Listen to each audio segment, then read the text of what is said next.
বিশ্বাস ভরে রেখেছিলেন কে? তাহলে শুনো, পঞ্চ পাণ্ডবের মাতা কুন্তী একদিন পাণ্ডবদের খেতে দিচ্ছে। তো খাবার পরিবেশনের সময় ভীম মায়ের হাতটা ধরে বলছো, মা মাগো তুমি প্রতিদিন আমাদের খেতে দাও। মা আমার না পেট ভরে না। মা তুমি আগে আমাকে পেট ভরে খাওয়াবে, পরে যদি খাবার বেঁচে থাকে তখন বাকিদের দেবে। এই কথা শুনে মাতা কুন্তী রেগে গিয়ে বলছে, ছি ছি ছি ছি রে ভীম,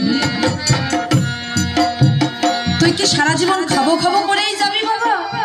খাওয়া ছাড়া কি কিছুই বুঝলি না? এই কথা শুনে রাগ করে ভীম উঠে চলে যাচ্ছে। মাতা কুন্তী গিয়ে বলছে, কিরে বাবা খাবার খাবি না? বলে, মা গো তুমি যে বললে আমি খাওয়া ছাড়া কিছুই বুঝি না, খাওয়া ছাড়া কিছুই জানি না।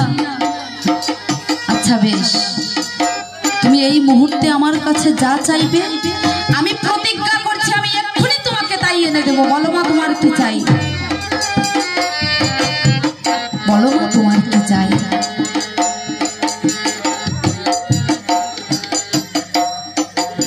মাতা কুন্তী বলছে, ওরে ভীম তোর এত অহংকার বাবা, তোর এত অহংকার, তুই মাকে বলছিস বলো মা তোমার কি চাই? বেশ, এ জগৎ সংসারে সবচেয়ে দামি ধন হলো কৃষ্ণ ধন, তুই পারবি বাবা? একটু আগে যে কৃষ্ণ আমাকে বিদায় জানিয়ে চলে গেছে, পারবি বাবা এই মুহূর্তে আমাকে ওই কৃষ্ণ দর্শন করাতে? পারবি তুই আমাকে এক্ষুনি ওই কৃষ্ণ দর্শন করাতে? ভীম হেসে বলছে, মা গো তুমি তো খুব ছোট্ট ছোট্ট জিনিস চাইলে। এখন ভীমের হাতে থাকে 80 মণ ওজনের গদা। এত শক্তিশালী ভীম 3200 কেজি ওজনের গদা বহন করে। তা মা যেই না একথা বলেছে, ওই 3200 কেজি ওজনের গদাটা ঊর্ধ্ব গগনে ছুড়ে দিয়ে কখনোই গদাটা নিচে এসে পড়বে সেই প্রতীক্ষা করছে ভীম। আর গদাটা যেখানে পড়বে সেখানেই মাথাটা পেতে দিয়ে বিপদ মারণ মধুসূদনকে স্মরণ করছে। কৃষ্ণ হে তুমি দেখা দাও প্রভু, দেখা দাও।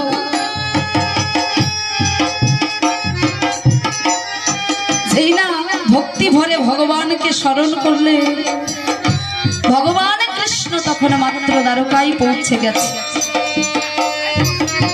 রুক্মিণী সত্যভামা জল নিয়ে দাঁড়িয়ে আছে, কেন মা? ভগবানের চরণ ধোয়াবে। স্ত্রীগণকে উপেক্ষা করে ভগবান বললেন, দেবী আমার এক ভক্ত নিজেই বিপদকে আহ্বান করে সে আজ আমাকে স্মরণ করেছে। এখন যদি আমি তাকে গিয়ে না বাঁচাই, এ জগৎ সংসারে কেউ আমাকে বিপদ মারণ বলে ডাকবে না। তাই আমাকে যে যেতে হবে, আমাকে যেতে হবে। স্ত্রীগণকে উপেক্ষা করে ভগবান শ্রীকৃষ্ণ চলে আসলেন ভীমের কাছে। গদাটা পড়ার আগেই গদাটাকে ধরে বলছে, কি ভীম এ তুমি কি করেছো? এ তুমি কি করেছো? পাগল হয়ে গেছো নাকি? বলে, ভগবান আমার মনে মনে চিন্তা করছেন তাই তো। আর যদি এই ভীমের কিছু হয়ে যায়, ওই দুর্যোধনের উরু ভাঙবে কে? দুঃশাসনকে শিক্ষা দেবে কে? আমি ধর্ম প্রতিষ্ঠা করব কেমন করে? কিন্তু ভীম এসে মধুসূদনের চরণ দুটি জড়িয়ে ধরে বলছে, মধুসূদনের চরণ দুটি জড়িয়ে ধরে বলছে, প্রভু আমার মা যে আমাকে বলেছিল আমি নাকি খাওয়া ছাড়া কিছুই বুঝি না, আমি নাকি খাওয়া ছাড়া কিছুই জানি না। তাই ভীম মাকে বলছে, ও মা তুমি বলেছিলে না আমি খাওয়া ছাড়া কিছুই জানি না, তুমি আমার কাছে চাইলে কৃষ্ণ দর্শন।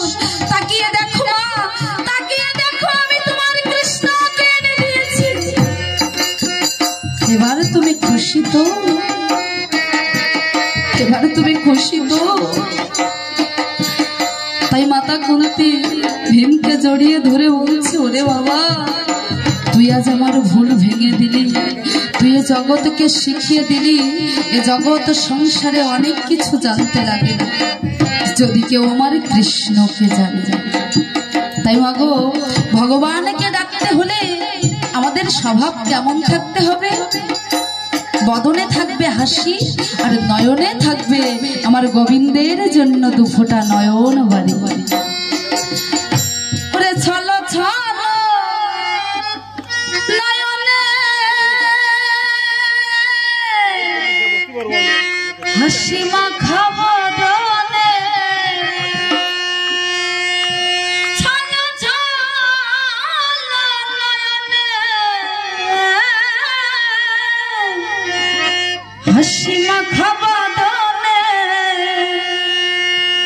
আনন্দ কাননে মন, আনন্দ কাননে মন, চলো বনিবা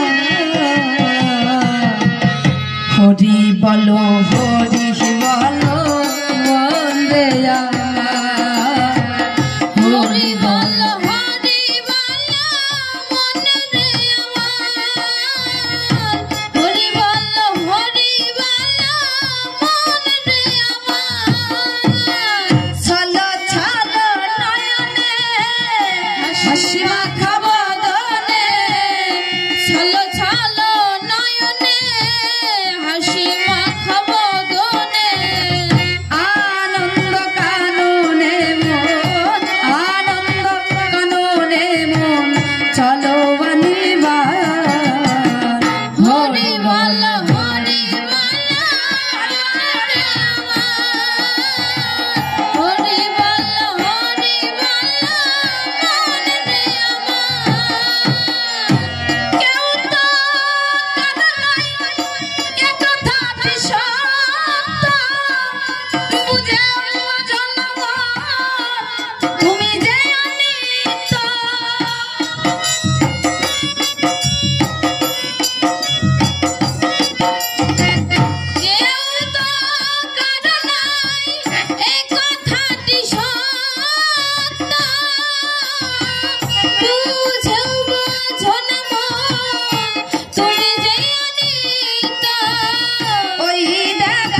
চলো